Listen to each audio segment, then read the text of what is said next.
Le vendredi 27 août 2021, la chambre des flagrants délits du tribunal de première instance de Lomé sous la présidence de Madame Yvon a prononcé le délibéré dans l'affaire ministère public contre Paul Misiabeto, conseiller spécial du président Abeyome Kodjo, le condamnant à 48 mois de prison dont 24 mois assortis de sursis.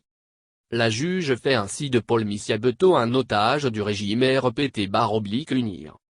Au lendemain du discours fort apprécié et empreint d'audace et de sincérité du président de la Cour suprême, qui dénonce l'état de certains magistrats et engage les acteurs de l'institution judiciaire à un exercice vertueux de leur profession, force est de constater que le sermon M. Abdoulaye Yahya n'a pas touché le cœur de certains magistrats qui se laissent toujours emporter par des séductions et la docilité à exécuter la volonté des puissants tapis hors du prétoire. Une telle posture du juge, censé être le dernier rempart du faible est rédhibitoire.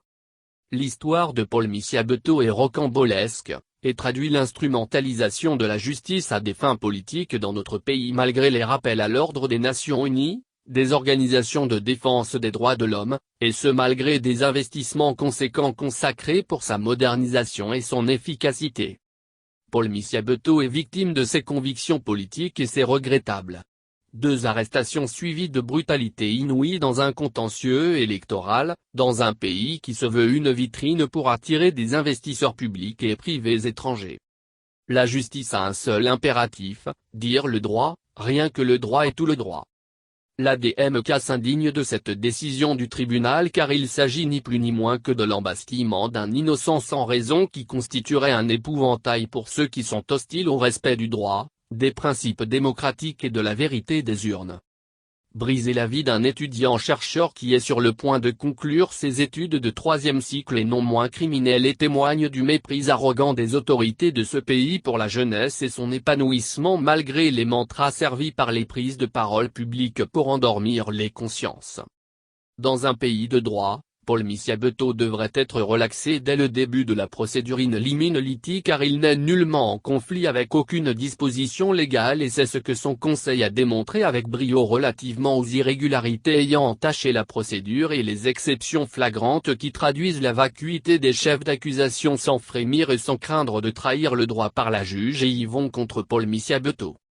Il est tout à fait curieux que le tribunal après avoir relevé l'irrégularité du procès-verbal de perquisition, ajoute une condition que la loi n'a pas prévue, en relevant que cette violation n'apportait aucun grief au prévenu alors que les dispositions de l'article 47 du Code de procédure pénale prescrivent les formalités violées dans ce cas, à peine de nullité. Pour paraphraser Albert Einstein, le Togo sera détruit non pas par ceux qui font délibérément le mal, mais par ceux qui regardent sans rien faire. C'est pourquoi l'ADMK en appelle aux défenseurs des droits humains, aux praticiens du droit, aux acteurs politiques de tout horizon, à la société civile, aux corps diplomatiques à sortir de leur silence coupable pour dénoncer la persécution des opposants et de tous ceux qui aspirent à une bonne gouvernance afin d'exiger la libération immédiate et sans condition de Paul Misiabeto qui est victime d'une cabale politique.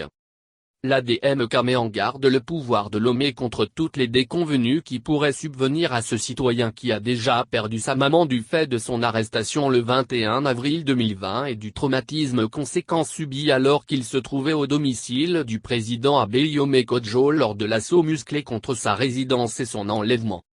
L'ADMK demande aux autorités judiciaires de libérer sans condition ici et maintenant M. Paul Misiabeto.